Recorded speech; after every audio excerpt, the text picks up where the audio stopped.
Here we go. Yep. And welcome, everyone. My name is Amos Joseph. I'm joined by my co-host, Brook Potter, and this is the 10k Rum podcast. How's it going, Brook?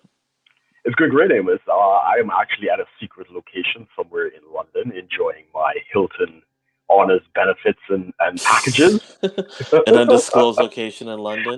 Undisclosed location in central London. So yeah, Trying might to. might go out might go out and do some little partying and get some dinner and drinks before heading out of the city later. So I'm doing good. How are you doing? Doing good, doing good. It seems we're both almost we're a little late on the show, but I think we're good now. Um, now, Do you so want you're to give a little update on our little competition that's going on? yes. So for those of you who are not aware, the 10k Run podcast is doing a giveaway. We're giving away a $50 Amazon gift card to one lucky winner. Um, we are about 1 week into the giveaway. The giveaway will end basically midnight Central Time on Saturday, and then we're going to compile the winners. But anyways, so I'm just looking here. We definitely have a lot of entrants, which is good. Yeah, excellent. Um, A lot of fun. we're not going to be posting any updates on it per se on the page itself, but we do have a lot of people that are entering. Unfortunately, there are a lot of people that are not entering in correctly still. I'd Mm. say 50% of all of the supposed entries did not follow the instructions 100%, which Oh is no. I thought it would be probably a little less than that in terms of like uh, entered correctly versus not entered correctly. But to enter in, basically check out the 10k Run podcast Facebook page. So that's just facebook.com/10k Rum. I think that's right. Yeah. And once you're there, look at the top post that is on there. It's pinned for everyone to see. You have the instructions there. Like the page and leave a comment that includes tags of 2 friends. Yeah. Whatever comment you want to leave, a lot of people are saying thanks for the opportunity, like the page and all that. They're confirming it. Some people are even posting screenshots that they did it all, and I'm like, okay, cool. Oh, I didn't see that. That's pretty cool. Um, and yeah, and so there's that going on, and yes, we got a lot of good entries. The way that we're going to do it, what I'm doing is on a regular basis, I'm going through, just scanning through all of the names that have been entered and writing down. I got like a spreadsheet of all of the names. Basically, I'm double checking. Okay, they like the page. They left the comment. They did what they did. As I put the names on the list, I've got it like on a spreadsheet. I'm organizing it alphabetically just so Good. also for me making sure that there's no double entries, stuff like that, because I'm going through all these names and I can't like keep track of every single name. Yeah. As I'm going through, once we're done, I'm going to do a quick little video basically showing what I did, and then I will do like a random number generator to show everyone how we're going to go through and log the basically choose the winner. Excellent. Once they're chosen, we'll contact them on Facebook. Um, just tell them they won. If they reply right away, we'll send them I think it's like a code or whatever way we use to send Yeah, it's the. usually an email. Yeah. Basically, we just send them the card, and then that's that. So, we'll of course announce that, like I said, next Sunday on our show, and yeah, this is our it's kind of a trial run too, I'd say, for giveaways. Like we want to kind of do this. It's a way to kind of get people more involved, obviously, to help get more listeners and such. But yeah. Have you noticed anything unusual about all of our entrants? Well, most of our entrants. What's that? Have you noticed anything specific about our entrants? How the people who've logged into the competition. There's something. A lot of them tend to be a specific thing. Have you noticed? What we've got. Okay, now are you talking about the thing I noticed or the thing I don't you're know. I don't noticing know. now What did too? you notice? Are you noticing the same thing?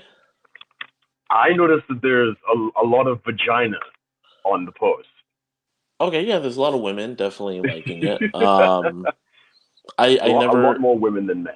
yeah, we were doing because we do a lot of we tend to utilize Facebook's like boost posting feature to just to reach audiences and such.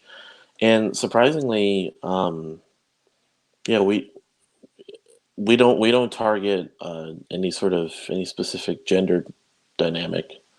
Sorry, not dynamic. Demographic.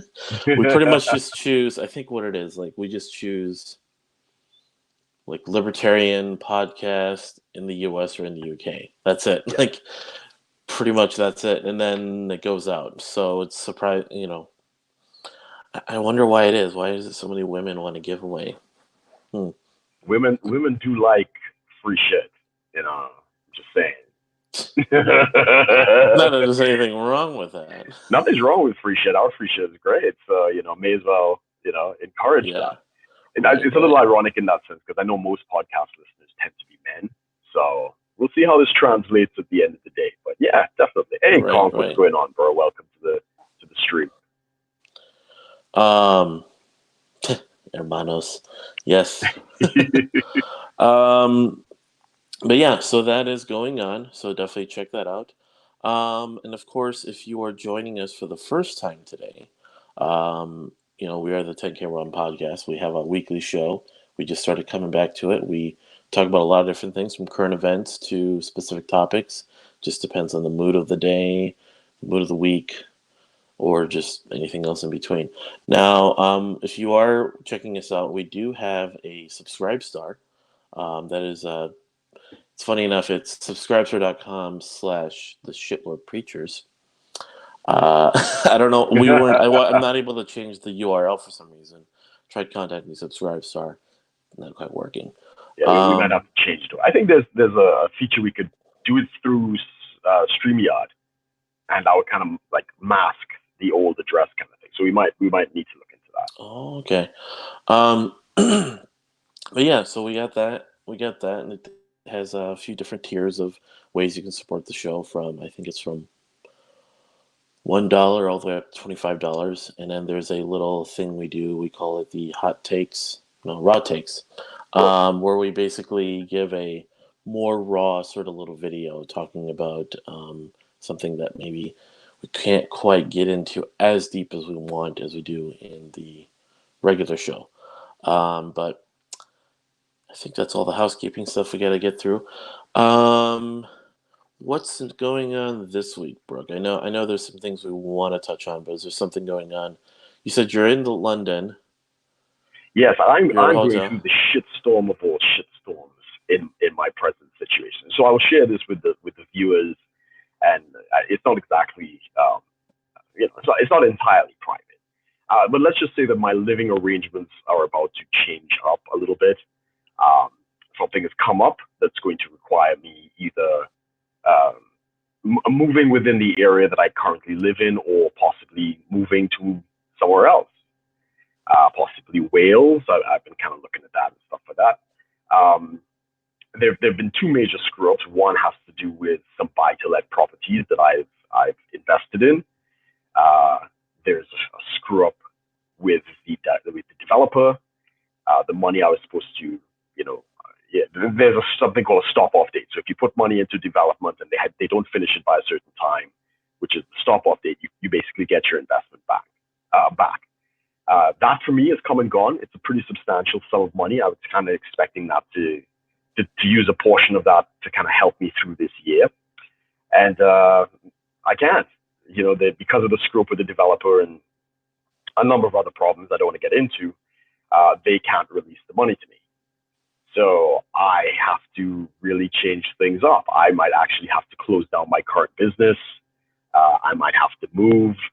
Um, yeah, there's a lot of things that are going on the table right now. So if anybody has ideas of what new job do they think I should get involved in, besides my obvious career as a podcaster, yeah, put some comments below. I'll be interested to see. I don't think I'm going to be needing that until probably closer to June or July is coming close to the crunch at that point. But yeah, that's been really weighing on my mind. I've shared this with Amos and a couple other very close friends. They know the details. I've been telling a lot of people where I live, and they're like, "No, man, you can't leave here. You love it here, and this, that, and the other and stuff." But yeah, it might be a new season coming where I got to change location. So I don't know. Maybe even I'll come to the U.S. Let's see what Oh happens. boy. We'll be in the same, at least in the same country, and that's not the same time zone. Right. Huh. Um. Now, one thing I wanted to touch on today. It's one of our interesting topics. Now, is the I was joking with people. People kind of like thought it was silly that I called it this, but a lot of people on the internet want it to be called this. Is the Kung Flu? The Kung Flu, yes.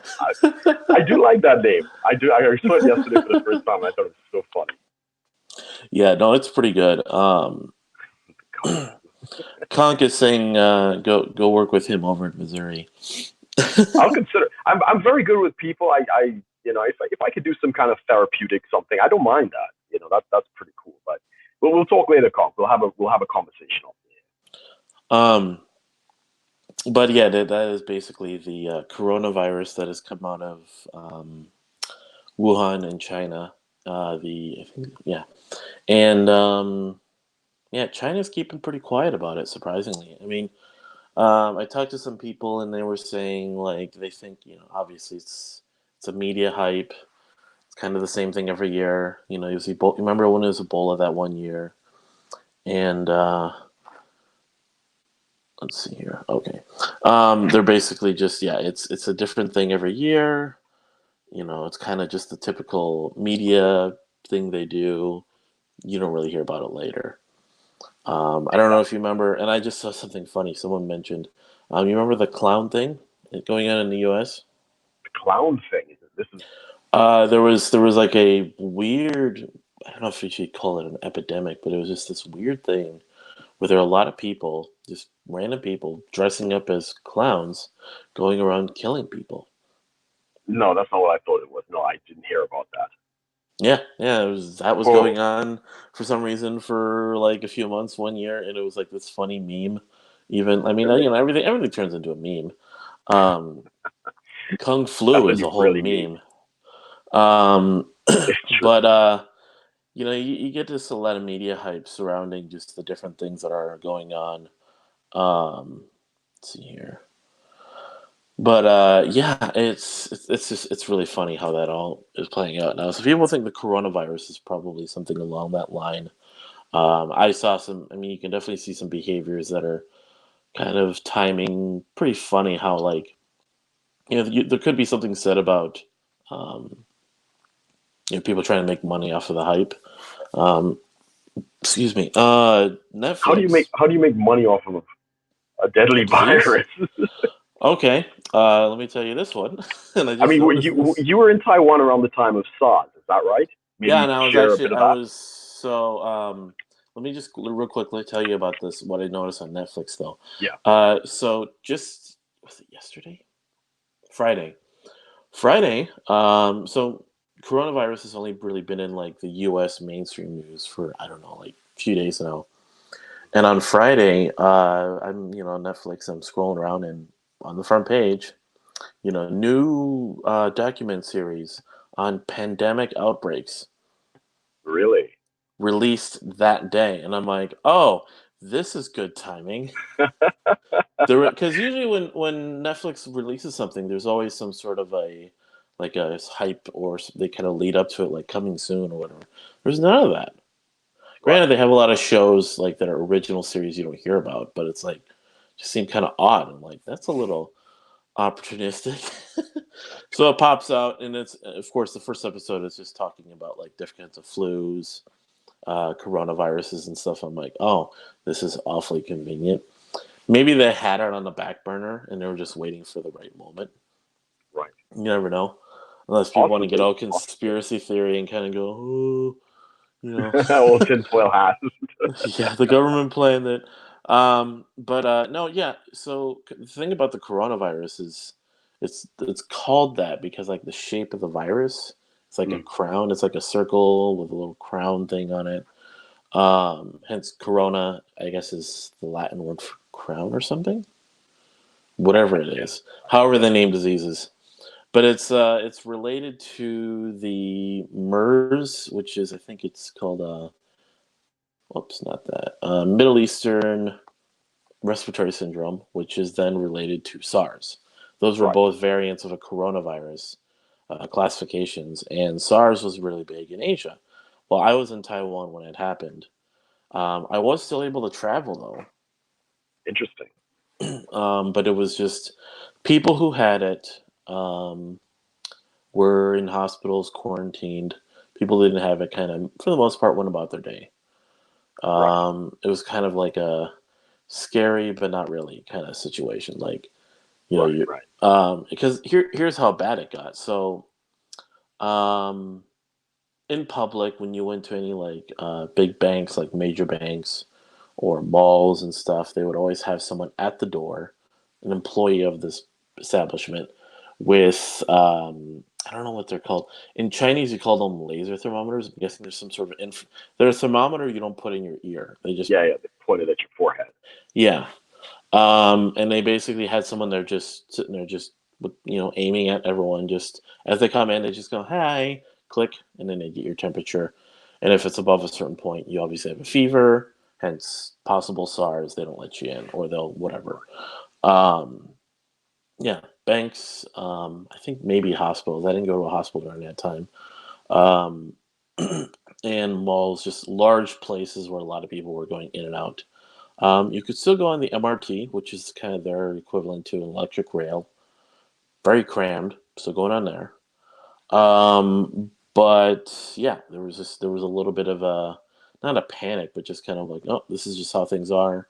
We just kind of live with it.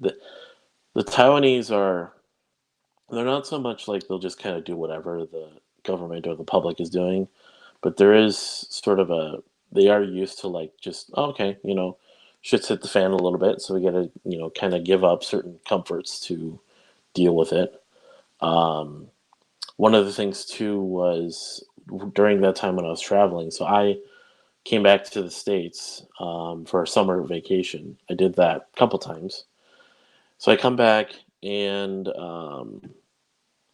this was like towards kind of the tail end of SARS, and was in the States. I called my mom a few times during the time, asked her about it, and she said, "Yeah, no, it's it's still here, but it's kind of died off."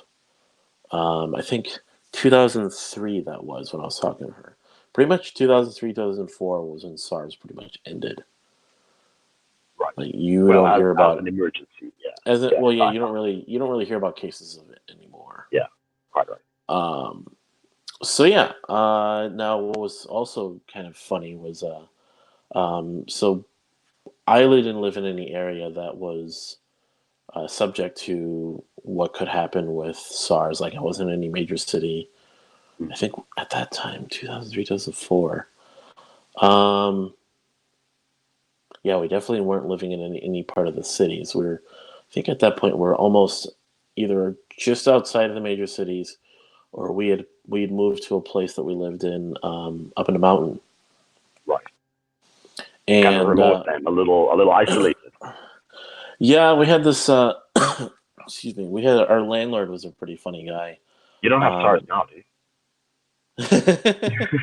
No, you? excuse me. No, we had this really. So we're like in the mountains. It's pretty clean air. I mean, Taiwan definitely has a little bit of a pollution problem, but it's Sure. um, in the Well, you mountains. should You you tend should see to London. yeah, and but then when you're in the mountains, you tend to avoid that. But we had this funny guy who was our landlord. When we first met him, so he was a smoker, and he'd come out, he had a cigarette in his mouth, and he goes, I just love it up here in the mountains. We're like, yeah, and he goes, yeah, all this fresh air. Well, they're gonna drag from his cigarette for our listeners. And we're like, yeah, fresh air. Um, but one of the things was quarantines. Hospitals were quarantined, but my grandmother actually lived in an area that was quarantined. Right. And surprise, surprise, she found some side street somewhere that wasn't being watched by the police and snuck out. She didn't Really? carry. She She didn't. escaped the quarantine. No one I knew in my family contracted SARS, but it was just funny. She just snuck out, went to go stay with one of her sisters in the country, and just kind of waited it out until Yeah. the quarantine was lifted. Because the quarantine in that area was probably only a few months, but it Okay. was just it was a pretty densely populated area within Taipei. Like Taipei has a lot of neighborhoods, parts of the city, kind of like how you would similarly how you look at like big cities Yeah. like New York City and such. There's like neighborhoods and all that. It's kind of like that, but like a whole neighborhood got quarantined. But I mean, this is pretty normal. Like that type of thing where you quarantine like a public area is similar to a lot of things. Like Taiwanese are pretty used to that. Right. Um, in recent history, Taiwan like they'll do air raid drills, basically in Against preparation Chinese, like if the invading. mainland ever decides to attack. So they'll have basically like a full day where no one's allowed to come outside. Right. Okay. In the middle of the week. So that's just normal. It's like Saturday, everyone wakes up and don't go outside today. Right. Why? Right. Air raid drill in effect. We're just used to like staying. It's just a drill. I remember I've told people this. Like me in elementary school did an air raid drill where we had to go into the basement of the school and they'd play a loud soundtrack of planes flying over the school and bombing us. Oh, that's pretty wild. That's pretty wild.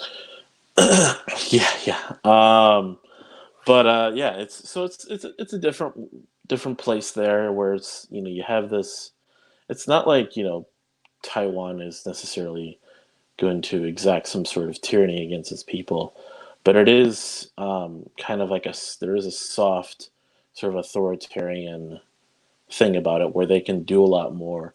Granted, it's more for like the greater good. They'll do things that they feel is for the greater good. You don't really see too crazy stuff that happens, but it's like okay, quarantine. All right, we're just gonna lock down the city.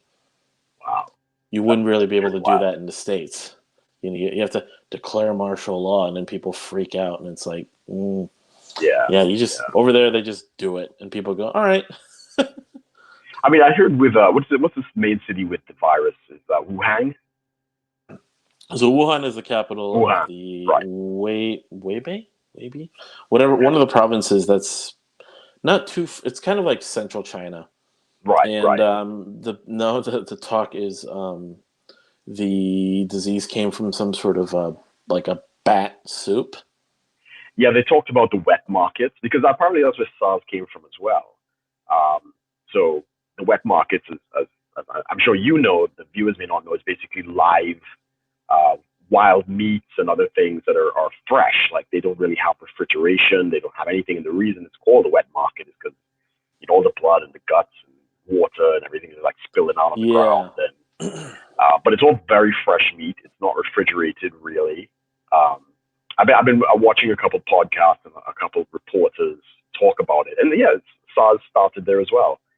The bat soup is a possibility, but it definitely came from the market, right? If uh, I mean, I don't know. I haven't been to mainland China, but like refrigeration and even sanitation, like washing your hands, it's not really kind of done in China in a lot of these places.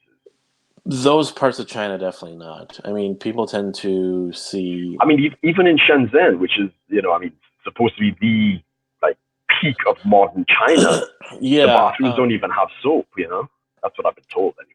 yeah. It's a weird like China is like so you look at like the contrast in some countries between like sort of you see cities that kind of show more of like a first world vibe to it.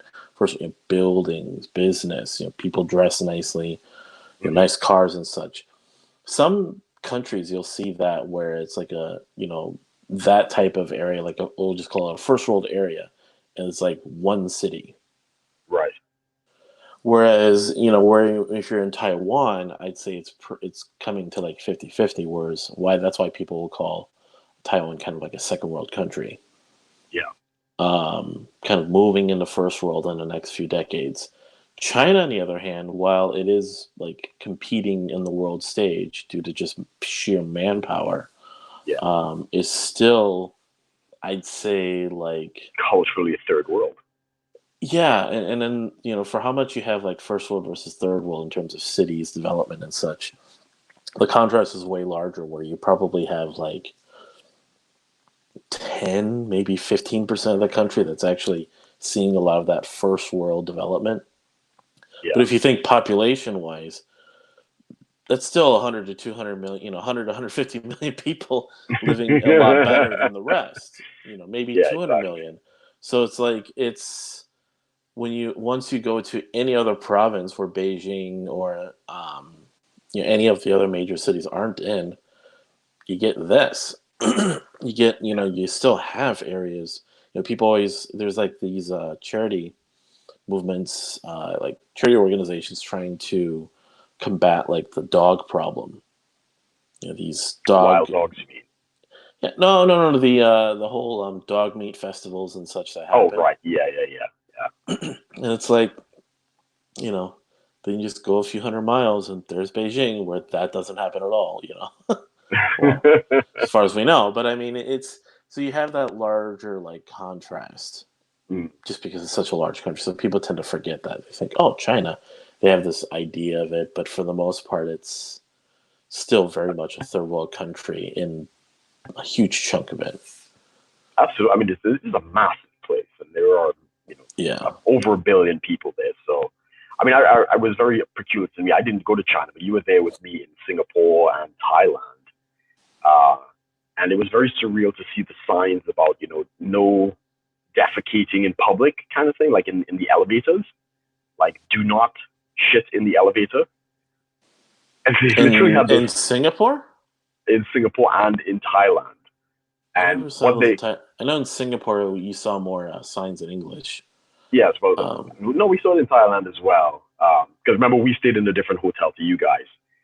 So we had it in that hotel. That elevator had a sign for that. right. And somebody Same. explained to me that was for the Chinese tourists who they would just take a dump in the middle of the elevator or like piss in the elevator. Oh God. In Taiwan, there were signs in public, no shitting or pissing. That's what it Yeah. says.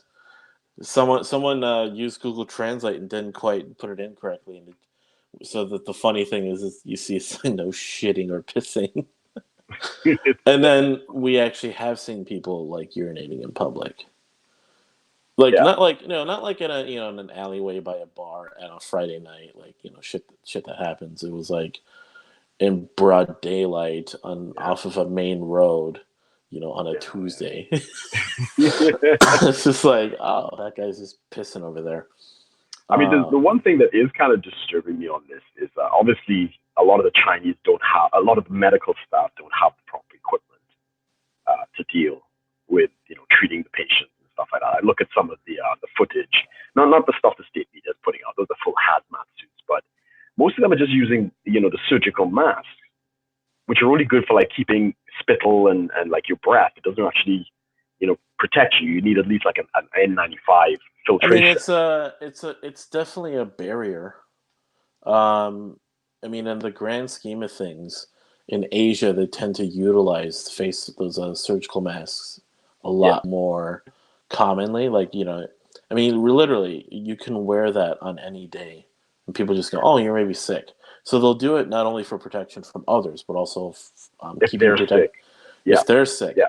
I've had to I wear get those that. at school before, just because I had a really bad flu or something, and just because of the densely populated areas that you're commonly going in and out of, people Yeah. just all right, just throw a mask on and go about your day. Yeah, but I mean, you need a specific mask for this disease. I think the standard is True. N95. I might have that wrong. And what I understand, and this is kind of disturbing, and why I'm not fully believing the government's numbers. Not only are those masks entirely sold out in Asia, the masks have been completely sold out in the United States as well by the Chinese using VPNs and PO boxes and other things completely like wiped out the supply of like this. I know 3M is the big producer, so 3M masks. That's possible. Like In one fact, I thing, know that's true because I tried to order the mask in England and they don't have any. Hmm. One thing that I noticed was, and I these people that are telling me, oh, it's just media hype, it's just a lot of this, but what I tend to think, and I think it's holds a lot of truth, is okay. So China has reported that they have this disease breaking out. So the CDC and a lot of these, in the WHO, World Health Organization, a lot of these groups are all trying to get as much information as they can. But really, it's a lot of it is limited by what is China willing to tell us. Correct. And from what I've seen, from what China's telling us, it's from and compared to what people are hearing, whether it's being leaked from people who are in those areas, or it's just common sense to understand. Okay, an authoritarian country is never going to fully admit how bad something is. It's kind Correct. of like not that it's the same level, but it's like how badly did the USSR really try to keep Chernobyl under, covered up until Correct. the rest of the world was like, hey, there's this giant, What's going on? there's this Yeah. giant radiation signature coming out of Ukraine, and we don't know what's going on. It's like, Correct. excuse me. Um, so they've got this whole thing, and they've told that okay, yeah, we just got a couple hundred cases, just a handful of people dead, and we're just even like I think Xi Jinping, the president, and even like some of their health organizations are like, no, it's no problem. We'll just weather this out and wait it out. And then you get these messages from people, then you kind of put two and two together, and you go, yeah, it's probably a lot worse than they think. And then they're even putting out footage like, yeah, we're building a hospital that's going to be done in 2 weeks Yeah. to Yeah. accommodate this. We're like, wait, what? I thought it was Why? just a couple hundred people. I You know, thought I like thought you had it under control. Oh yeah, we're just building a hospital that's going to hold a minimum of 1,000, hospital beds. We're just gonna, just because, and then look at they our, quarantined an entire city, right? yeah. Then Apparently, they a couple of cities, quarantine a city. Then like a and couple then million people. I think yeah, Wuhan has 11 million people in that city. I'm like, Correct. yeah, it's no big deal. Yeah, yeah, okay. There's a handful of cases making it to other major cities in China. No big deal. Yeah, it's still we'll work this out. And then like cases are popping up in China, South Korea. Um, what was it? Yeah, Thailand, Laos, There's Singapore. 2 or 3 cases in the U.S. right now. Like Yeah, what? and what's really scary. I mean, I saw whatever the Twitter equivalent is in China. I don't know what it is. People are literally saying they have the symptoms for this disease, but they're escaping to different countries. So, like a woman actually ended up in France saying, "Look, I had all of these symptoms." She took a shit ton of antiviral medications to kind of to suppress the fever. And then she ended up in Paris and she was having dinner and she's like, yeah, look at this. I've got all this sickness and here I am in Paris. And she's just eating this meal and stuff. Apparently, there's a lot of Chinese that are doing this shit. Like, they escaped the quarantine and they're kind of publicizing it on I don't know what the Chinese Twitter is and stuff like that, which is very disturbing. Very, very. I mean, I'm in a very popular city right now. There's a huge Chinese um, like a community not far from where I live. So I'm pretty much living on death's door at this point. I think that so far the mortality rate of this coronavirus is 10%. I haven't seen the numbers. I think the CDC Um, is supposed to give us a report this week, which I believe yeah, is more. it's so far it's 10%. Um, there's not much really they've really looked into it just because there's not enough cases that the CDC can really look at. The Right. information the Chinese government is supplying is minimal. Yeah. Because they're trying to like Why are keep we this. not surprised? So yeah, it'll definitely be interesting. Like from the first episode of the pandemic outbreak documentary series on Netflix, it's they right away go into talking about like mutations of the flu. Like there's the swine flu, the avian flu. How there's like what was it, H1N1 was always the scary one, but it's more so looking at the derivatives of like I guess if you look at it, they have like H5N7, like they have all these derivatives of the main disease of H1N1. It's just changed the number of the H and the N, and you get a whole different flu. Yeah, for the mutations and the different. Yeah, so they've said those are popping up all over the world all the time. You get these small outbreaks of types of avian or swine flu. They basically kill a few people, and then the WHO kind of steps in, and because it's in such a large area or an easily quarantined area, they kind of deal with it. I mean, this is what a lot of people don't seem to understand.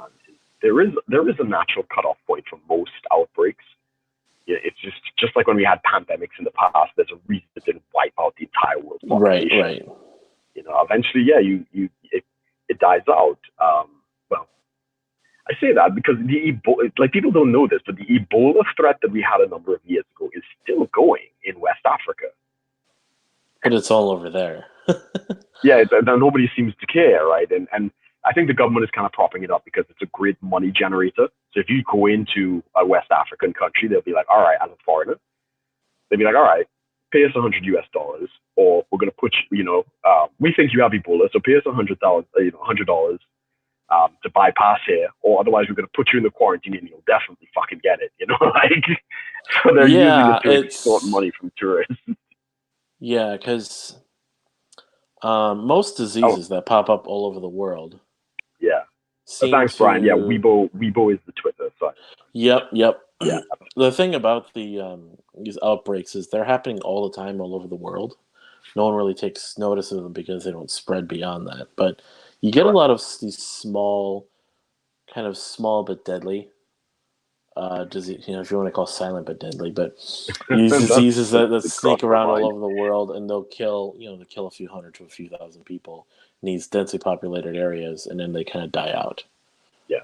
Because either they don't spread as easily, or those people kind of they all get sent to the hospital right away, or they kill too quickly, so there's not as much of a chance of spread.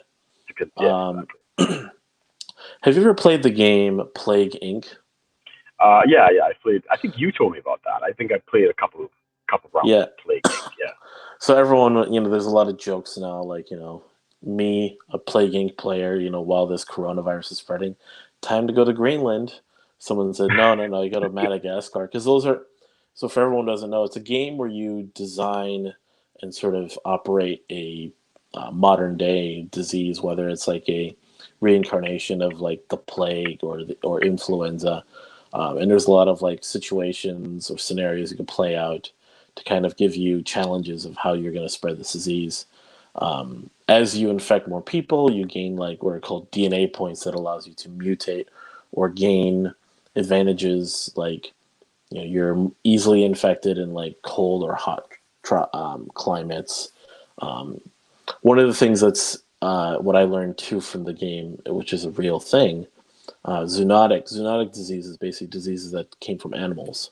Right. Yeah. You can do that where like your disease can like go through animals, mutate again, come back to humans, even worse. But there's just a strategy, like you have to infect as many people, and then once you've infected enough people, you can start killing people. And one of the problems that people reach is they basically create a deadly disease from the get-go. So what happens is killed immediately, kind of thing. It kills an entire country, and then it doesn't spread beyond that, and then you lose the game because humanity lived. Right. So the way the game is, you gotta you want to infect people and then kind of go under the radar, and then once the world governments start picking up on it, that's when you got to strike, because they're going to start finding a cure, and then you have to once you beat that time and you kill everyone, you win. Yeah. So one of the things, there's a lot of unrealistic parts to it, which is funny. So one of the common strategies is you just make a disease that is just infective. Maybe it just gives you a cough, doesn't kill you, doesn't do anything, just goes on, and so you slowly start affecting the world. Once you reach all the countries, your whole map is a world map, and then the whole map's red, which is everyone's infected. Everyone's infected, exactly. So, and you're just gaining literally hundreds of these DNA points to mutate. And then once everyone's infected, you just evolve organ failure, and then everyone dies. It's that's not how diseases work. They just, the common cold just killed everyone yet tomorrow, because it felt like it.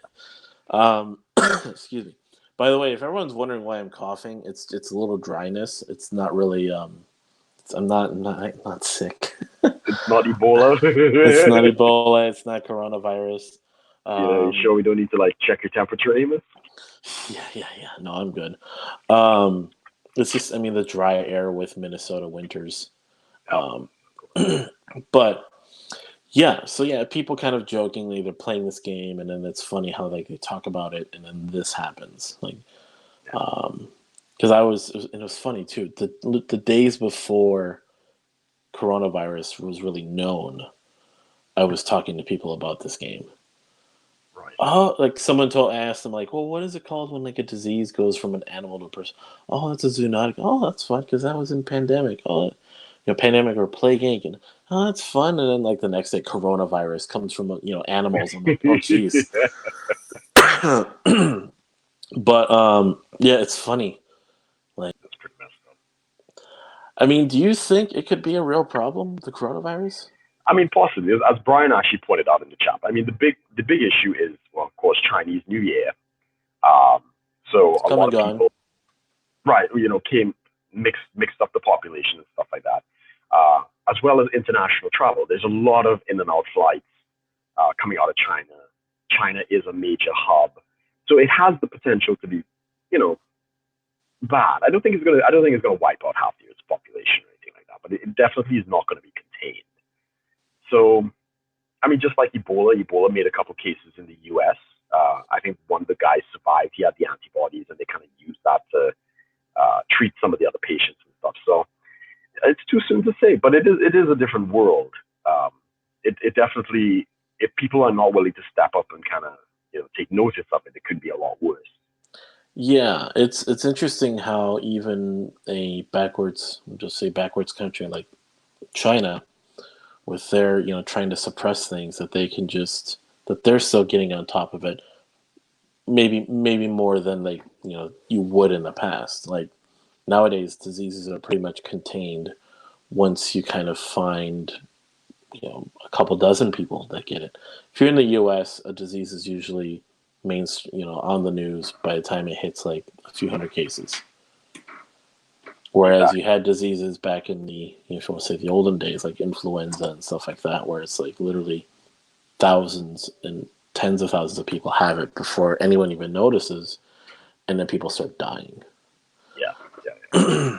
What do you think? You think it's gonna, is this Armageddon? Are we need to like say our Hail No, Marys and it move into our definitely bunkers? has. There's definitely the pattern that people are trying to ascribe to it as sort of we're overdue for a plague. Yeah.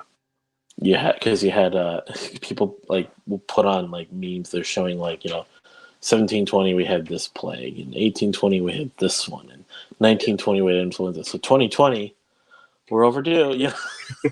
I mean, we've been technically overdue since the '70s, just to be fair, right? It's not True. Yeah. A Yeah, lot of these yeah, diseases kind of come and go. Like I said, they come and go.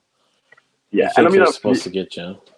so with that, like the things like the Black Plague and other things could have been avoided with some basic sanitation, like washing your hands in running water rather than just the bowl that everybody was using at that time, or just different things like that. So yeah, Conk is asking in the chat if he thinks coronavirus is just a bit of a clickbait.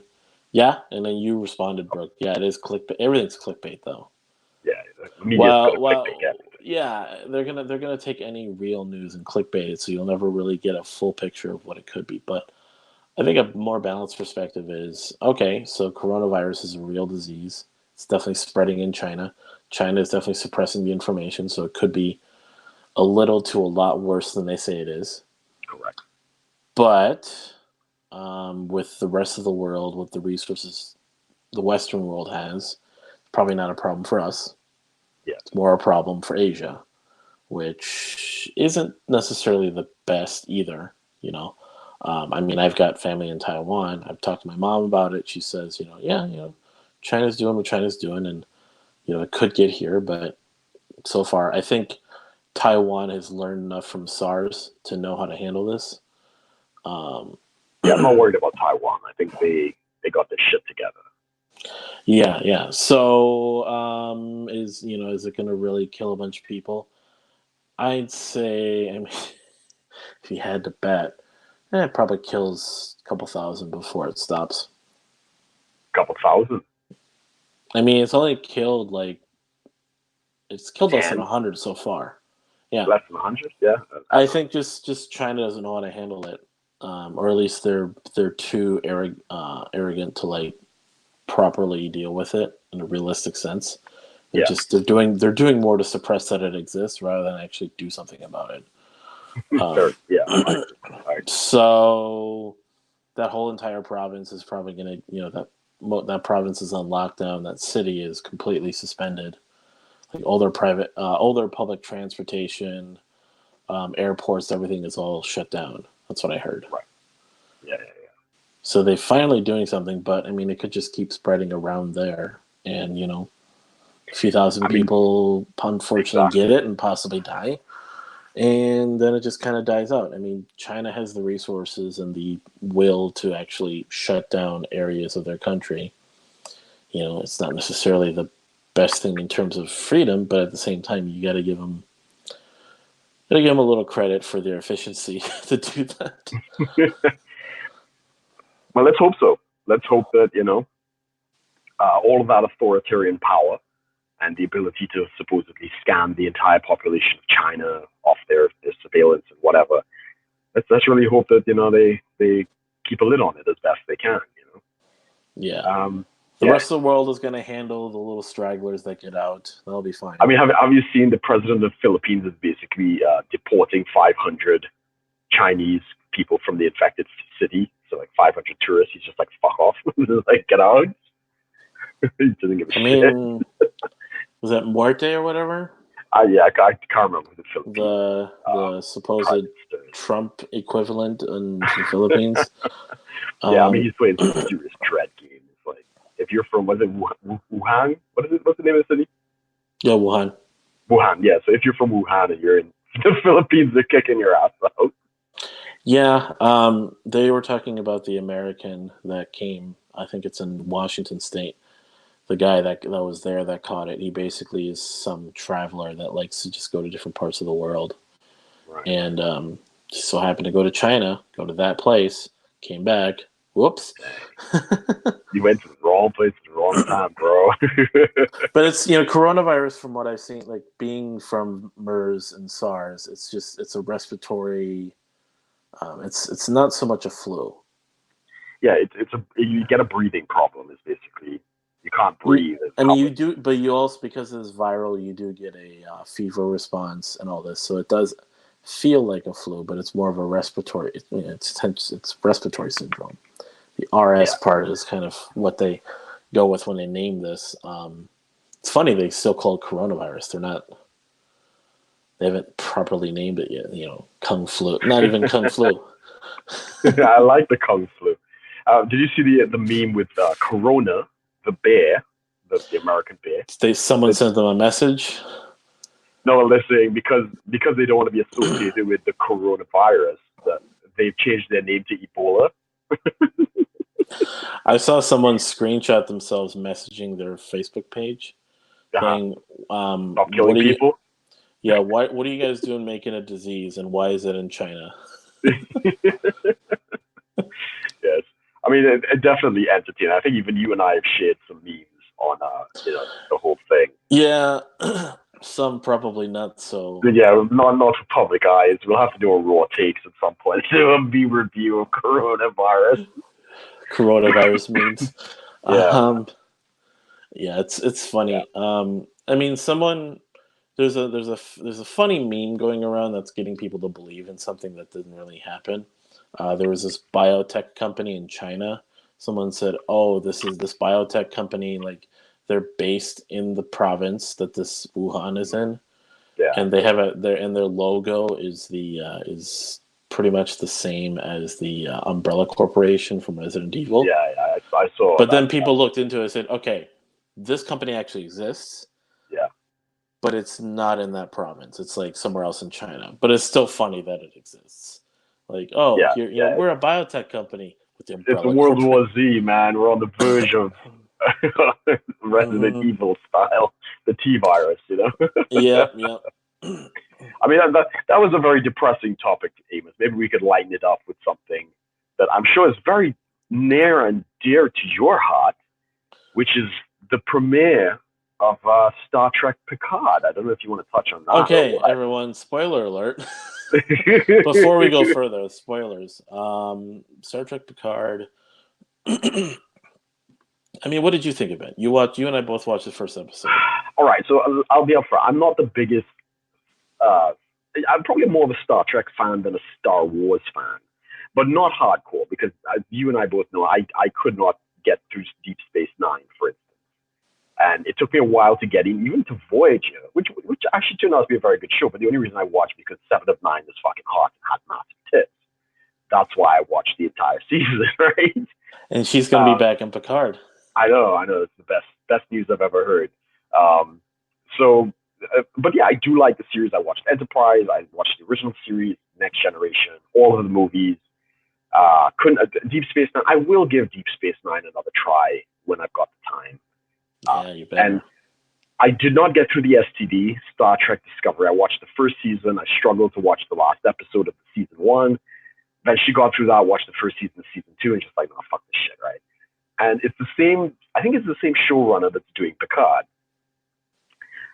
So I got into it, and it definitely wasn't as bad as the STD, but it had a lot of the same tropes of the STD. You know, they had, well, a Mary Sue, another perfect woman. Basically, you know, spoiler, you know, what's the girl's name in the thing? Daj. But yeah, okay, Daj. you got to keep it in context. Why I'm going to preface it. But again, it's the same. It's this guy. It has his fingerprints all over it. So yes, Daj is the character, and you know she doesn't know that we don't know for sure, but the speculation is that she is the offspring of design of Data, so a positronic brain inside of a human body. At least that's what the leaks have been saying.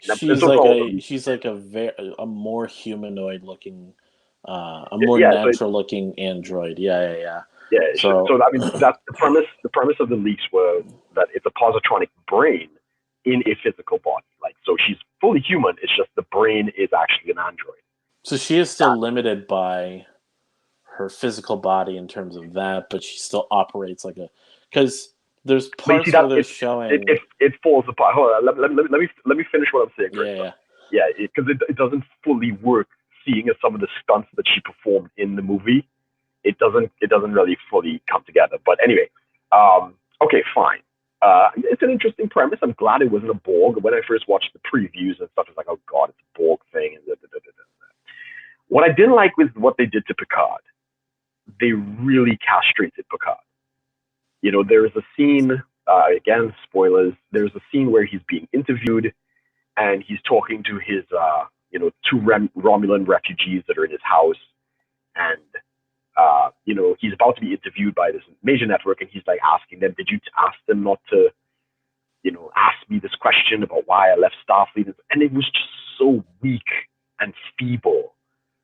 I mean, this is a man who lived on confrontation and diplomacy and all of these different types of things. You know, he was just completely gutted. Now, I don't know if that's the plan. I don't know if the plan is basically he's a broken spirit, that kind of thing. And then he does like a hero's journey and kind of recaptures.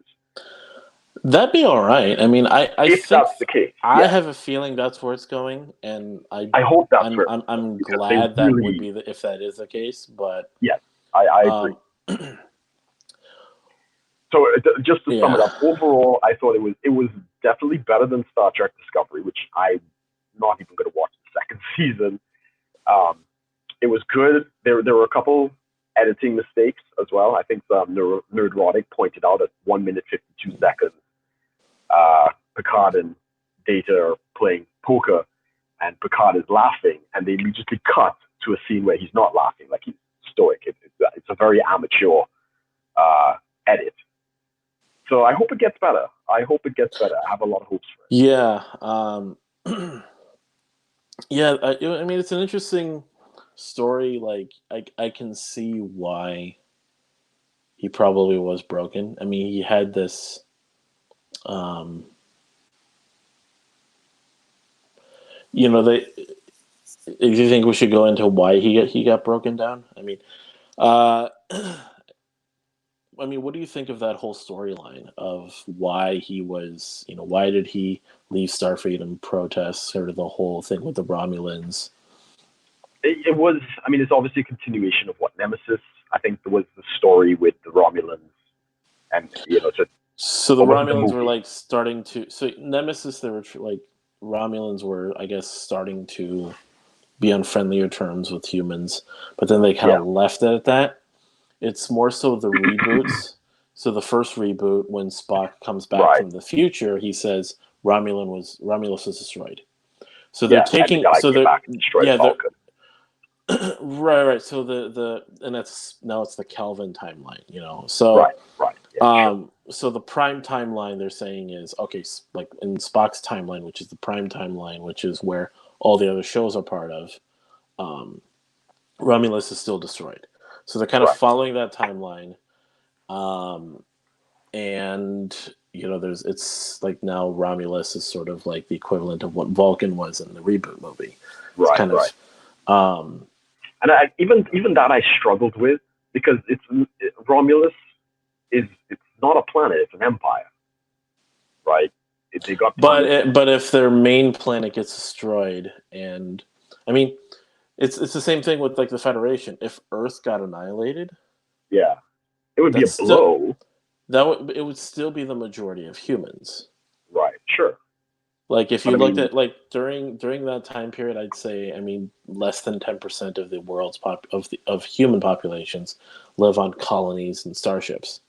oh, okay. So if it would be a major blow. Like you look right now, I Sure. think I get it. they haven't stated how many Romulans are still alive, but Yeah. there are still those out there. It's enough that their empire is essentially in ruins. Um, Right. whenever you start watching DS9, you'll see a similar pattern play out um, with another race of people in Star Trek. Okay. Basically, it's not so much that they're eradicated as it is they're just blown to such a point where like they're gonna have to rebuild their empire or their whatever there is for like at Right. least the next century kind of thing. Find a new planet, resettle, rebuild. There's going to be a huge relief effort from all the surrounding whatever they would be called, the powers of the Alpha Quadrant, all this stuff. Right. Right. So yeah, Yeah. that is a pretty large undertaking that they were trying to do, Sure. kind of. I suppose I could get that. And I get why he probably him. I mean, it is a little bit of a loftier goal than he usually went for. Right. Right. Like Picard, as much as he was like a principled sort of this very idealistic individual, this would have been really pushing it, I think, for sort of his idealistic limit. Like, you Right. know, he wasn't all just sunshine and rainbows and everything's peaceful all day because we're the part of the Federation. We're just peaceful humans. It wasn't quite that, but it Yeah. was like this was like pushing that. Like, it is valid to say, yeah, Romulans, they're the oldest enemy of the Federation. He goes, but they're people. It's like, yeah. I I'm not mean, saying what he obviously did the was little wrong. bridge signals. Yeah, he's hinting at that. It's a little bit of that like refugee, Yeah, it's the people we don't like kind of refugee. thing. But at least it wasn't. I'm glad they haven't put in any like make the Federation or Starfleet great again or anything, or Well, even remotely coming close to that. we It's have more. about 2 more episodes on Earth, so don't count your chickens before they hatch. They might have I know, spies. I'm saying not yet. The commentary, they're keeping it. It's definitely commentary, Yeah. but it's a little more. It's more subtle than they probably would like to be. Like it's there, like you really got to kind of dig at it, but it's not like a Yeah. straight up in your face, like, oh, this is totally talking about this, Yeah. because even in your next generation when they would tackle different issues, it wasn't, as far as we know, it wasn't really reflecting upon any specific time. Like they didn't put out an episode because of something that happened that week. Sure. Well, I mean, they couldn't tell because it took longer to produce in those days. But yeah, I get your point. I mean, they did speak. The original series did speak to the Cold War. I mean, that's basically what the Klingons were there for. It's like they did speak to the issue of race. They did speak to, I mean, all of it. The first interracial kid. But they would do it all. Yeah, they would do it within all the story. Yeah. Yeah, it wasn't like, oh, this week we're going to do this because this. Like, it's not so much like how South Park every week they tend to try to reflect what's going on in public. Yeah, because it only takes like 4 days to render, or like a week to do a show kind of thing. So you can kind of do it in the week. So kind of like our podcast. Right. So yeah, Star Trek was good to like kind of keep the topics mixed and balanced so that you weren't going too far into one over the other. Even with this one, I'd say so far they're doing all right. You did notice though, like there is something with the Borg. Yeah. There will be something with the Borg, but it's not like it wasn't the jumping off point. It wasn't like, oh, we're going to start with the Borg. They're probably going to be talking about multiple things going on throughout the show. Yeah, there's going to be this whole android thing. There's going to be some Borg thing. There's probably going to be something with like, confronting some sort of corruption within Starfleet and stuff, which is all valid. I mean, those were all present with a lot of the spin-off shows, showing that like the Federation and Starfleet and all this, they weren't as idealistic as like Roddenberry kind of painted it like the Federation could really do no wrong. Yeah. But then, that's not true. But then as we go on, it was kind of like, okay, for most people, it seems that way. But there's always going to be certain things in the shadows that you're just never going to quite hear about. There's always going to be a little bit of a cover-up somewhere. But, I mean, they did have some big fuck-ups, apparently. I mean, I don't know if you remember the movies, the Genesis bomb, Star Trek 2, I think. So this is with the still Captain Kirk and all these guys. Massive experiment, to re-terraform a planet kind of thing. And I think that's how they revived Spock in that whole thing. And then eventually, of course, the planet rips itself apart. I mean, yeah, you just blew up a planet, like, their Death Star. Good job. Like, So yeah, the Federation is not far off on their fuck-ups, They do make a couple mistakes. Yeah. And they're not always going to.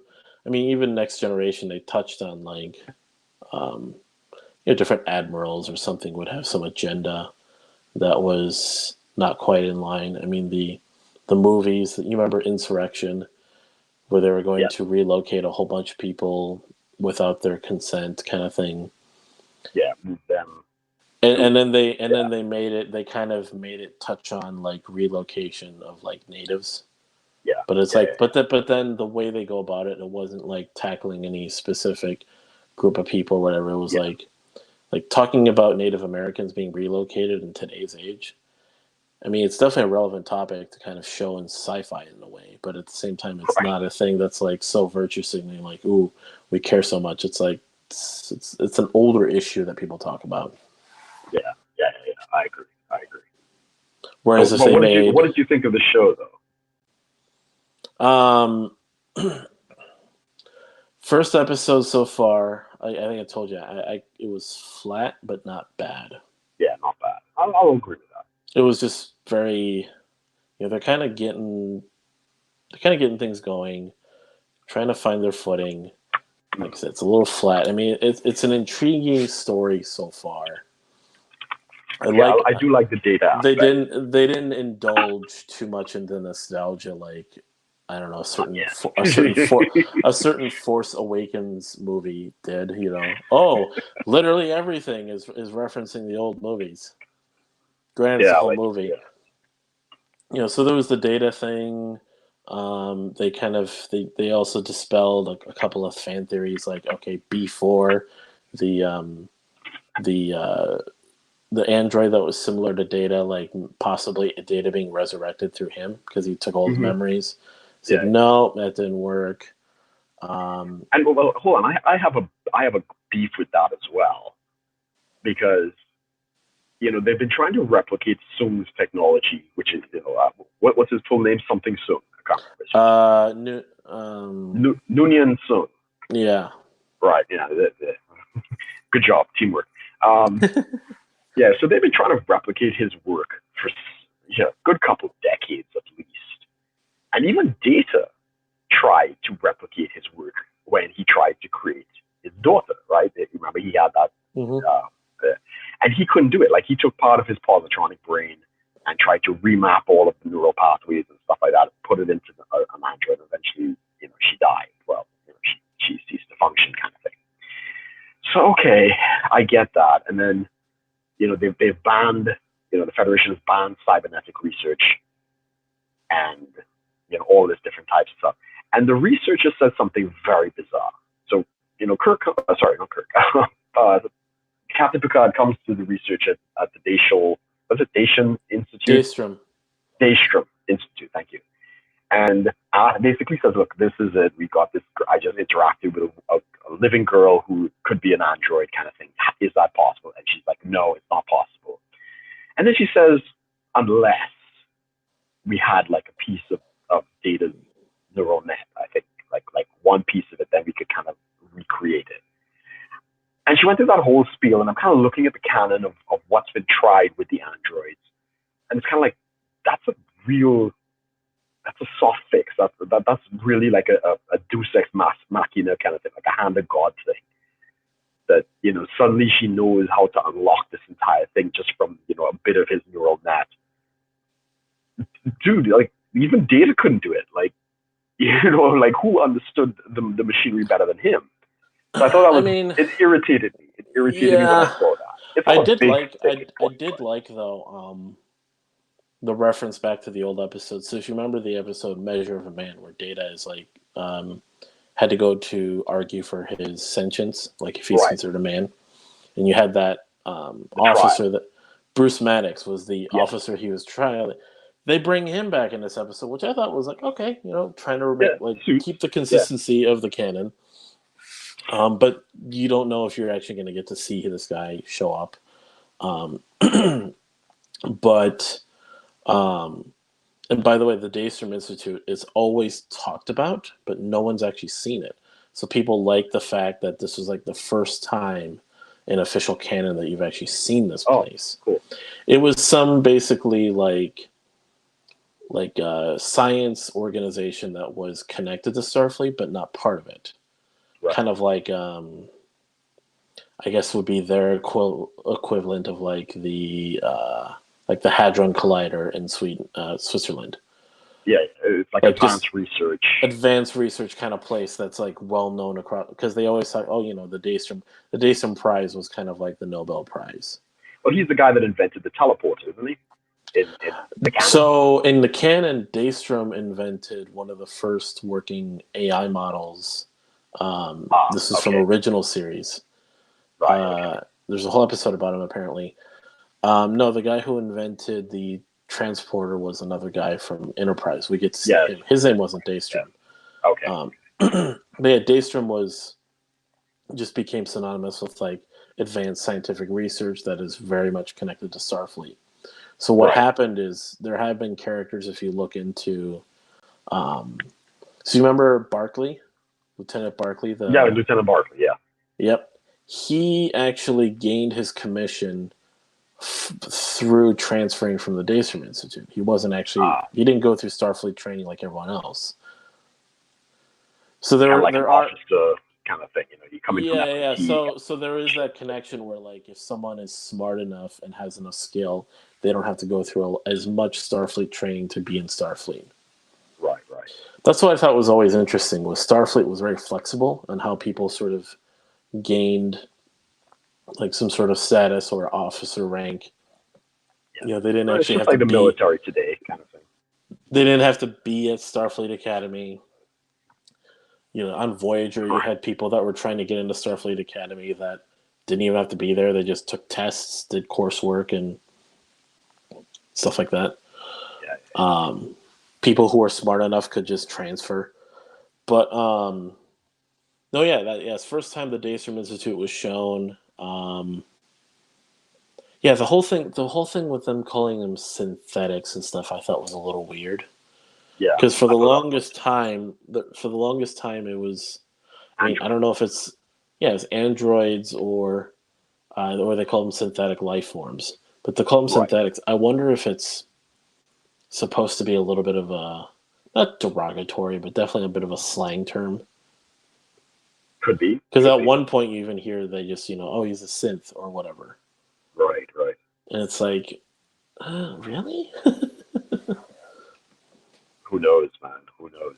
When is it the next episode come out? It's every Friday, is it? Well, for us it's every Thursday. Right. Okay. So that might be Friday for us because we're ahead. So yeah, yeah, it's all right. I'll check out the next episode. And So you have it on Netflix, right? no, Where do they have it for you guys? arg me matey. Uh, okay. No, because wasn't the whole Completely thing? legitimate meat, of course. Yeah, the whole thing was like it was on. Oh no, here's what it is. It was on CBS All Access in the U.S., but it was on Amazon Prime everywhere else. Right, right. It might be on Amazon. We could buy it. I think uh, Google out here has it. And, I mean, I don't do Amazon. I do Google if I buy something. So it is out here. You can buy the entire season for like £20 and stuff like that. I don't want to spend money on something when it could be shit. Right? If it's shit, it's shit. But we got Discovery as the STV. Yeah, that's right. We got the STV on Netflix. So they might do something similar with that in the UK as well. They might Yeah, put that that's every week on Netflix. it's something to do with the copyright laws or something in other countries. Like in the U.S., Yeah, it always has to be on some sort of proprietary stream service, and then everywhere else, it's like, oh, it's just all going to Netflix or Amazon. yeah, Like you guys get yeah, everything else for free, so it's like, I guess if you like tried to VPN another country and watch it, there's that is definitely doable. yeah, yeah. I know people who do that as well. I mean, same thing happened with the Mandalorian. I was not going to spend money for Disney Plus. I don't think that showed up anywhere else. But let's just say the internet doesn't disappoint. But I know a lot of people who did VPN into Disney Plus and they watched the Mandalorian legitimately. Good on them. I wasn't going through that. I wasn't going through all that trouble. This is the way. This is the way. And once the show finished, everybody canceled their subscription. Like there's nothing I left. mean, I have it. I'm using it to watch like the old Star Wars movies. Kind of just Right. But I mean, once you watch that, what else is there to watch? You've seen all the Marvel stuff, you know. I mean, they do have the entire back catalog of Fox and a lot of great movies, but yeah. once you see a great It's movie, how many funny times you too that watch it? the Simpsons got onto Disney Plus. I don't know if you know about that. Sorry, God, what? The Simpsons got onto Disney Plus. There was this whole Oh, thing about like the great. Simpsons just with their creators and stuff. They never wanted to kind of give in to big corporate backers kind of thing, and then it's just like right away. Oh, we're part of this now. It was just this very pandering kind of like, oh, just another show bought up by a large company. Yeah, Um, yeah, yeah. I mean, they shit on Fox, right? Because they bought Fox, so they're now part of the conglomerate, right? But right, the right, right. Simpsons in the Simpsons used to shit on Fox all the time, like they hated the Um, network. you're right, right. Excuse me. Conk is asking, is there anything else on Disney Plus besides The Mandalorian? I mean, if you want to catch up on the old movies, there's that. In terms of original shows that Disney Plus is putting out, I don't think there is anything. Well, no, okay, I scratched that. There probably is. It's just not as nowhere near as popular as The Mandalorian. Plus, he was talking The Star about Wars. the new Star Wars spinoff. Well, it's a continuation of Clone Wars. I haven't Um, watched any of the Clone Wars Clone shows. Wars, Rebels, all this. They were basically like there was even like another anime. There's like 3 or 4 different animated like Star Trek series that basically explore the Clone Wars, the Rebel Alliance, and stuff. A lot of stuff that you wouldn't see in a movie. Right, right. Not sort of the primary sort of arcs of stories, but more so like the little things. Like so in Clone Wars, it's a lot of exploration of just pretty much between Well, between Clone Wars and was it Return of the Sith? Rise of the Sith? Right, episode 2 and episode 3 of the original Pretty much everything prequel. in between. Yeah, pretty much everything between those. Yeah, so it's So like you Knights see a of the lot of Republic and all that you good see a lot of development of more development between Anakin and Obi-Wan, and then there's a part where Anakin is actually training, so he actually has his own pupil. Oh, okay, interesting. But then it goes into it's interesting. So he has this he raises this Padawan called like Ahsoka or something. This girl. Oh yeah, I know the Yep. character. So she's like raised by him, but then if you like skip around on YouTube, you'll eventually find out. Yeah, she is there. Like she's his Padawan all the way through until he becomes Darth Vader, and then there's a scene where she actually fights him. Really? Okay. Kind of like so there's like this. They're introducing like another master and apprentice sort of dynamic instead of between Obi-Wan and Anakin. Now it's Anakin and someone else. Kind of add a little something to it, giving him that. Without it's always funny. I mean, a lot of people like look at it like okay, Anakin was just a whiny old kid throughout the entire prequels. He just kind of throws a fit, and then he becomes a Sith, and then becomes a badass. But you got to admit there was a lot of parts where the Jedi did not really understand him. They didn't really get how to deal with him. Sure, and I think he was going for that. I think George Lucas kind of went for that, outcast kid, which is why he was so easy to turn, kind of thing.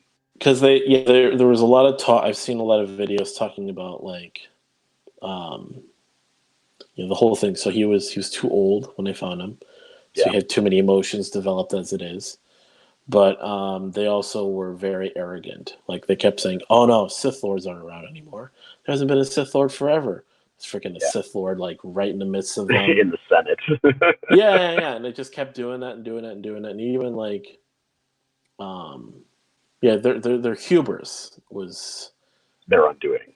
Yeah, exactly, and the whole thing with Anakin, like if they're what I think someone had said, like if if Qui-Gon, Liam Neeson's character, if he was still alive, he'd probably deal with Anakin a lot better. Right. Yeah, possibly. But anyways, I mean, you see, a lot of that doesn't still add up because of the Luke Skywalker arc, because he was even older when he started training. He was fluctuating back and forth. He was pretty close to the dark side a couple of times too. Well, they all are. They all are. I guess the temptation of the dark side is always there. But if it is, all of those, you kind of put all of those pieces on Anakin's shoulders, and you look at Luke, his son. Well, spoilers in case anybody didn't see, know that fact. I think Yoda actually said to him at one point, said to Luke, "No, you're way too old." Yeah, he did. So when he first got there and whatever Dagobah planet, Dagobah, thank you. God, you're such a nerd. Yeah, so when he gets to Dagobah and he meets Yoda for the first time, and Yoda's putting on the act of being kind of like a stupid little creature kind of thing. Mm-hmm. And he puts Luke to the test and sees his frustration and stuff like that. He starts talking with Obi-Wan via the Force. And he's saying, like, he's too rebellious. He's got all these emotions and stuff like that. And Obi-Wan is like, well, so was I. You trained me. And then he spins around, no, he's too old. He's too old to begin the training. And, kind of. So anyway, he's having this argument with Obi-Wan in the Force. Oh, it's crazy. But yeah, it seemed to, well, I was about to say it seemed to work out for Luke up until the return. What was it? The Last Jedi, and then it all went to shit. The most optimistic being in the Star Wars universe, who believed that there was a shred of good in his evil father, and managed to turn him back to the light side of the Force, becomes this grumpy, depressed, suicidal, asshole at the end of The Last Jedi. It's like, you have shit on this character so much it's not even funny. Well, yeah, Mark Hamill even acknowledged, like, yeah, this is not Luke Skywalker that I know. Yeah. And the whole thing about him killing his nephew and all, I was like, none of this makes any sense. That was the whole thing. Was people didn't quite like people pretty much the perception of the Jedi and the Sith was pretty much is either you're a Jedi or you're a Sith. There's nothing in between. Right, right. But as you go on, you start to realize, and even if people who look in like the expanded universe, there is a little bit of in between. You had Sure. people who were, there was a whole lot of different ranks within being Sith or being Force users that worked for the Sith, where you were working for the bad guys, but you didn't necessarily always do what they said, or even like, because like there's the video game out, Star Wars Jedi Fallen Order. Okay. So that game, you're playing as a Jedi Padawan who survives Order 66. So there's this Okay. whole thing with that. You encounter Darth Vader at one point, but within that, I've seen like some video clips from people playing, and they show the cutscenes, and it's like so he's this like not quite trained Jedi who has some Force usage, has some lightsaber skills, but he's like meeting all these people who are also either Jedi or they have red lightsabers, but then they like kind of switch allegiances for their Really? convenience. Okay. So you get a lot of like that in between. People were starting to. So, spoiler for Rise of Skywalker, like Rey has this like different lightsaber at the end of the entire movie. Right, right. People kind of go, okay, well that means different things, and so it's exploring a lot of these nooks and crannies of the Star Wars universe, where it's not just the Jedi and the Sith. You have the Jedi, you have the Sith, but you have like parts of the Jedi that weren't quite sort of these virtuous, self-righteous sort of people. Yeah, yeah. Like apparently Qui-Gon was this character that, like, he was a very powerful Jedi, but he never, what was it? He never really saw eye to eye with the Council. Right, right. I mean, yeah. Well, in order to have good storytelling, you do need conflict. So, yeah, it can't be all roses and unicorn farts and stuff like that. Nobody's gonna watch. Right, So right, I'm glad. I'm disappointed how they've expanded the use of the Force. Um, yeah, the whole raising from the dead and healing and other things like that. Yeah, I had issue with that because again, that shit's on the canon, right? It's like the whole Anakin Padme's story could have been resolved if he just, healed, healed her, right? I mean, yeah, that is definitely possible. I mean, I think it was They just fucked later. up. I think, well, those were all abilities that were present from what I've heard within like expanded universe stuff. That was all canon. It wasn't Right. just like, oh, we added this in to make it interesting. It's all happened. It's just not everyone was sort of in tune with those different abilities. Yeah. It's like just because Anakin was possibly the chosen one doesn't mean, like, a big part too. Like Anakin could have been a lot more powerful if he didn't get his arms and legs chopped off. Right. Because your arms and legs are like, well, he's essentially in constant pain, and your hands and such are pretty vital to, like, just helping you, like, sort of manipulate the Force. So, Right. and then there's characters in this that are kind of within the canon that are like stronger than Vader. Sure. So there's another video game where Vader has an apprentice who could take down a Star Destroyer with the Force. Wow. Okay. Interesting. There was even talk that Luke Skywalker, at his most powerful, he could destroy a planet. Yeah, I think I remember hearing that from another fan.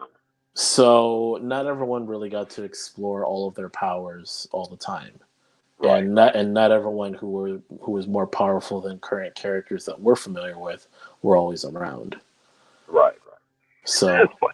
Yeah, I mean, I'm not a diehard fan, so I'd never looked into I've the got expanded. friends who are, and they've told me some interesting stuff. Like there was a Sith Lord that sucked at lightsabers so bad, but he was so good at the ways of the Force, so he would die all the time and come back. He would just Okay. die, come back, die, come back, die, then come back again because he could move so freely to just never die. Wow, that's crazy. It's just like, or there were Sith that were there's people will look at the expanded universe and say, yeah, there's Sith that were way more powerful than anyone we've ever seen. Right, right. Yeah, but I mean, that's They're talking if about it's a. Oh, go ahead. Sorry. not just say like if you've got a god in of if you I mean that would never translate to a film. It's just too overpowered. So I understand they probably have books and I know there's a lot of books on Star Wars and stuff like that. But yeah, if you have something that's too powerful, it's too gigantic, how do you even make a story out of that, right? Which is basically why the comic book industry is fucking suffering because they got all these really powerful characters. They need to Well, challenge. that's the thing. That's the thing with that has been successful with so like your anime and stuff. A lot of Yeah, your anime cartoons will have anime cartoons. Oh god, it sounds like a lot of your anime they'll follow a typical scaling of like the powers of the characters. So right. as they go on, they rise to new challenges, get more powerful, rise to another challenge, so on and so forth. There's Sure, sacrifice sure. and all this. But then they say, yeah, there comes a point where you just literally cannot be any more powerful. No. Um, so you have to take the story to a different approach. So, for example, Dragon Ball Z, the main Right, character Goku is always getting more powerful, always doing all this crazy shit. right. And what they've had to do is they've had to basically expand sort of the um, okay, there's more and more powerful like gods or godlike creatures within the world they're in. So they got to Right. fight them, and they have to fight people who are stronger than them, and so on and so forth. So they're kind of stretching that out. But then when you have something like a way to work around that, you have someone like Mhm. Superman. Superman is Right. pretty much a god. Yeah, I agree. Like there was a lot of comic books that explore how powerful you can really get. But when it came down to it, it was not so much how much, Superman becomes powerful and overcomes another challenge, kind of like the anime. Mhm. The animes will do. No, it's Superman is already powerful. So he's trying to figure out how to deal with being a regular guy. Mhm. The balance between being a literal god to being just, stumbling around Clark Kent. I mean, I don't know if you remember, there was a comic book with Superman where he survived the explosion of a star. So he flew into the star and it exploded like a supernova kind of thing. And at that point, they realized they fucked it up. Right? They realized, Well, yeah, there's another comic where he like goes into the middle of a yellow star and yeah, stays there for a few thousand years while he absorbs all the power and becomes a god. right, right. It's He that kind of comes out in this sort of glowing yellow, sort of energetic Superman that can do anything. It's like, yeah, yeah. And I mean, what did they do as a result of that? They rebooted the franchise with a much weaker Superman, right? So he was kind of on the same. What was the DC Doomsday? Not Doomsday. No, Doomsday was the Beast. Dark Side. Dark Side was basically their version of what's the Marvel one? The Marvel one is, Thanos. I guess, yeah, Thanos would be the closest equivalent. So Darkseid is the knockoff of Thanos. But Darkseid and Superman are kind of evenly matched in terms of strength, and he's not quite abilities, but he does have the Omega eyes kind of things that can Yeah, the Mega Ray. Yep. Omega Ray kind of thing. But that's what they had to do. They had to basically declaw him to make him interesting because Yeah, there's that, which yeah, is why you have your Crisis on Infinite Earths with the Flash was because it was a way of basically reconciling all the different um, versions derivatives of of just different superheroes. Like you had correct. a whole Flash comic with whatever that Earth was with the Flash, where he just had the metal cap, not the actual face covering. Yeah. You had like a lot of derivatives of that. You had different. I mean, there's freaking communist Superman. I don't know if you've ever seen that. Yeah. I've seen that. There's communist Superman. There's fascist Captain America. But then Marvel doesn't really get into alternate universes as much as DC did. But Yeah. DC did that as a way to reconcile the fact that there were so many reboots. Correct. A character would get a little too much one way, they reboot it, and then they like bring him back in a crossover somewhere. Kind of thing. Yeah. It's pretty cool, man. We're coming up on time here, bro. I don't know if there's anything else you want to No, I touch think on. we're good. It's funny. We started with coronavirus, then we talked about Star Trek, then we talked about superheroes. And we even touched on Star Wars, man. We should just change this thing to like, sci-fi reviews or something, Nerd talk. Nerd talk 101. Anyways, so of course, thank you everyone for joining us today. I'm glad everyone is joining us in the show. Of course, check out the giveaway we're doing on our Facebook page, $50 Amazon gift card. Winner announced next week. Yeah, we will announce next week, of course. That is going out throughout this week. We're getting pretty good with entries. I have a good feeling we're going to hit at least 100. I think we'll. So yeah, the rules of that, of course, is like the page, leave a comment on the thread of the giveaway, not just anywhere. Tag 2 friends, just so they can. Now, here's the thing, and I think this is just a thing that people don't quite understand. The person doing the tagging, so the person comes, you're the only entrant. Your friends don't win. Correct. And you win. Your friends have to do the same thing. If they want to do something. Now, if they go turn around and tag you and someone else, we'll let that slide. But sure. We're not checking it that deep to be like, wait, we know who this is.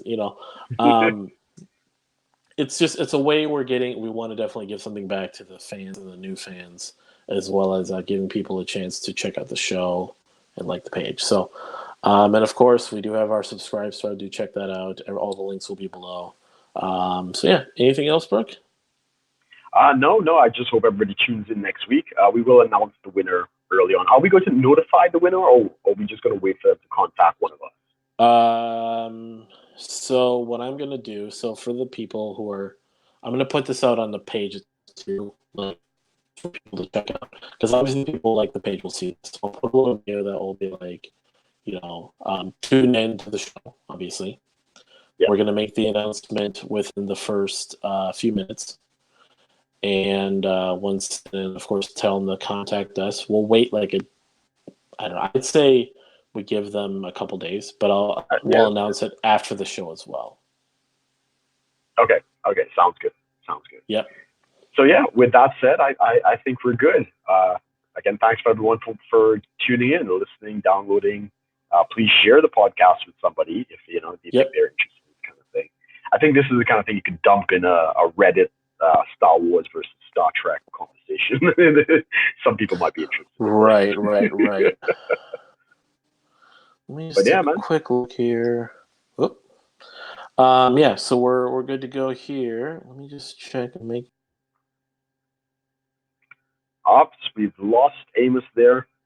So anyway, ladies and gentlemen, thank you for watching. I think I don't know if his connection has gone off or what. But yeah, we'll catch you guys next week. Thanks for watching, guys. Take care.